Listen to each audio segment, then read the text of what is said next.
All right, shalom, shalom. Coming back at you with another lesson through the Spirit.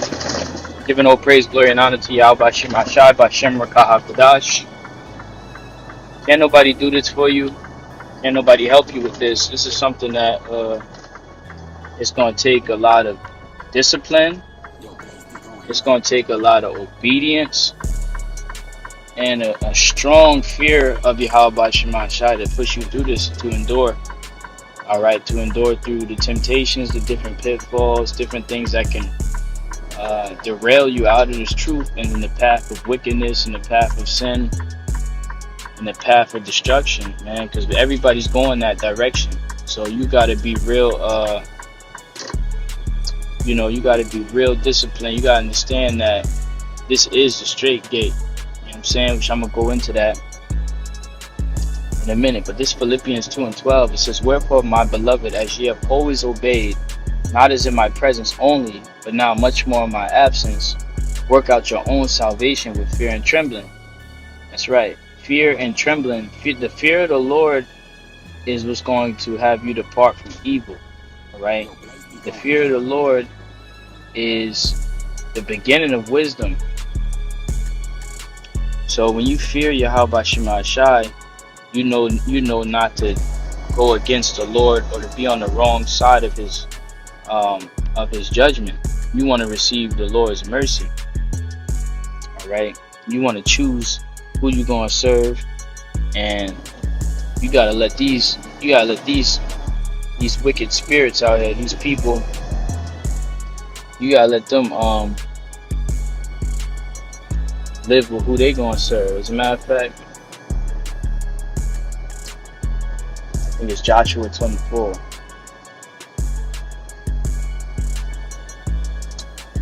You know what I'm saying? Because when it comes down to it, the Lord is not really giving no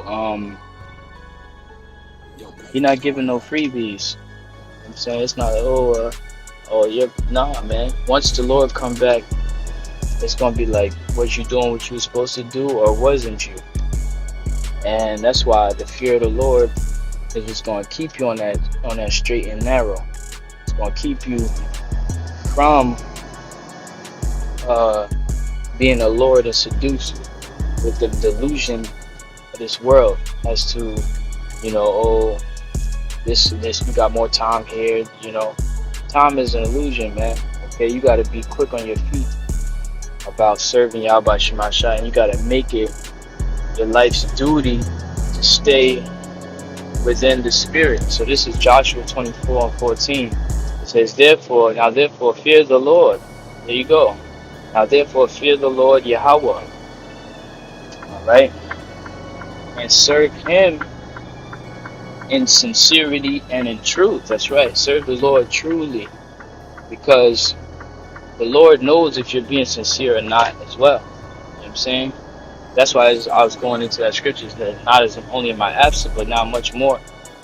Not only in my presence, but now much more in my absence. Because when somebody's not around, that's when you truly see their behavior. You know what I'm saying? How they really going to act. I'm sure many of us, when we was in school, teacher was in the room or whatever, everybody was sitting there, and then when the teacher leave the room, everybody start, they let their hair down, so to speak. They get more comfortable. They might start talking to that girl they like.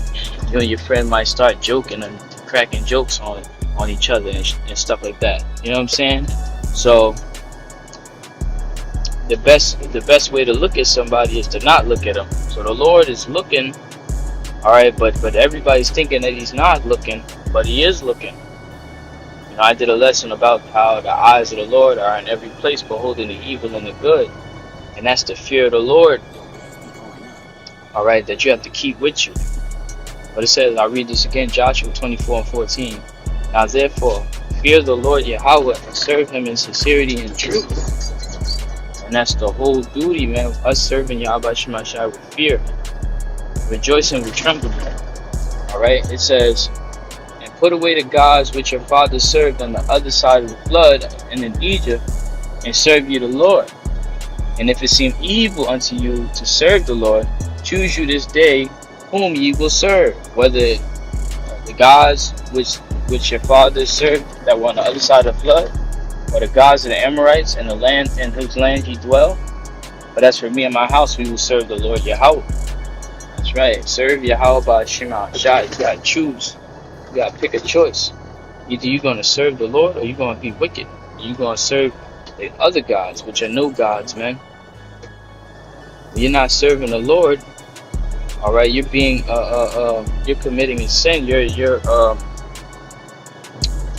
that's idolatry, man. There is no other God but Yahawah Shema Shai. Only one true power.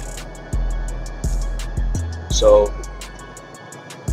when it's all said and done, these other gods that these people are calling and serving, they're not going to get them out of the jam.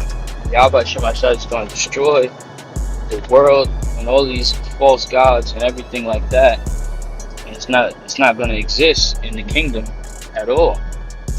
Neither the people that was, which only the elect is going to make it. But this is just a lesson touching on fearing the Lord, man, because this is what's going to keep you disciplined in obeying Yahawah Shema Shai. All right, because you know about the Lord's judgments. All right, and the Lord's judgments are not some made up thing, man. You're going to see real bloodshed, real people catching real calamities, being in a hellish condition. All right, the Lord is a man of his word. So let's talk about that straight gate, because it is difficult, especially when you're in a world that's consumed with wickedness. That's why I was touching on the other day, meditating upon us ruling our spirit. Not just ruling your spirit when it comes to anger and emotions, but ruling your spirit when it comes to what you give your attention to. You know what I'm saying? What you're meditating upon in your spare time.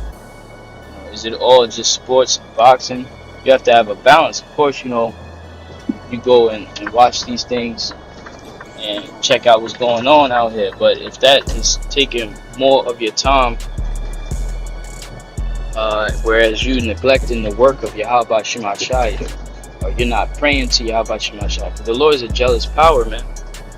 You giving time to all of these other things, so then when the Lord comes back, he's like, oh, now you need the Lord, and he's like, oh no, you ain't got time. You never had time to serve the Lord. So how you going to expect to get a reap or benefit or reward out of it, which is like mercy and salvation, when you're not even really, fully sincerely committed to this? You know what I mean?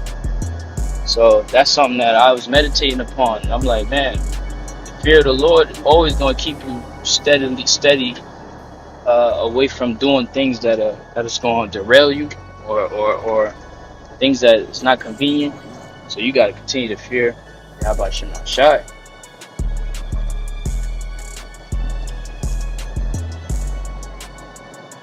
This is Matthew chapter 7, verse 13.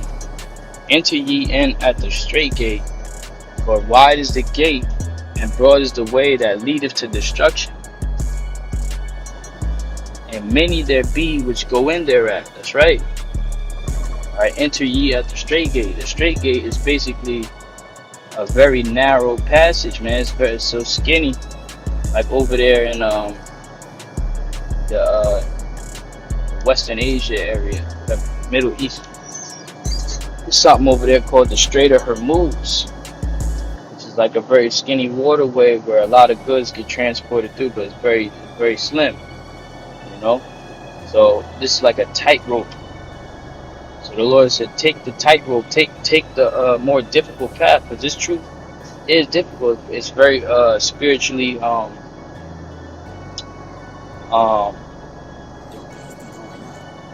it's spiritual growth, man, and sometimes you gotta go through the pain to get to the growth, man. So that's why the scripture says much wisdom is much grief. And you go through all types of feeling of guilt. Then you repent, then you feel guilty again, then you repent, You know what I'm saying? And the best way to feel in the right spirit is to continue to fear Yahawah Shema Shai, because fear driveth away sin. Right? The fear of the Lord driveth away sin. Right? It says, because straight is the gate and narrow is the way which leadeth unto life, and few there be that go in there. So very few people have actually came into this knowledge, this truth, this path, this walk, and serving Yahweh Shema Shai in truth and sincerity. Alright, because it's a difficult path, but at the end of the day, everybody that chose the easier path, alright, they say ignorance is bliss, they're gonna be destroyed in their ignorance, man. They're gonna be destroyed in their delusion. Alright, while we took a more sober stance, Lord willing to be part of the elect, and you're gonna reap the benefits, man, of salvation.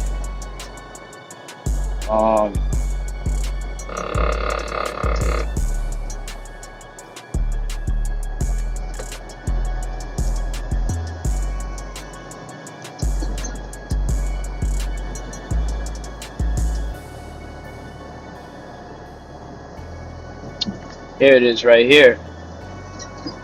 Sirach chapter 1 verse 21. The fear of the Lord driveth away sins, and where it is present, it turneth away wrath. That's right. The fear of the Lord, it drives away transgression, man. If you keep the fear of the Lord upon you, alright, you're gonna be obedient unto Yahweh Shema Shai, and you're gonna reap the benefits of salvation, because the Lord, his angels encamp around those that fear him, man.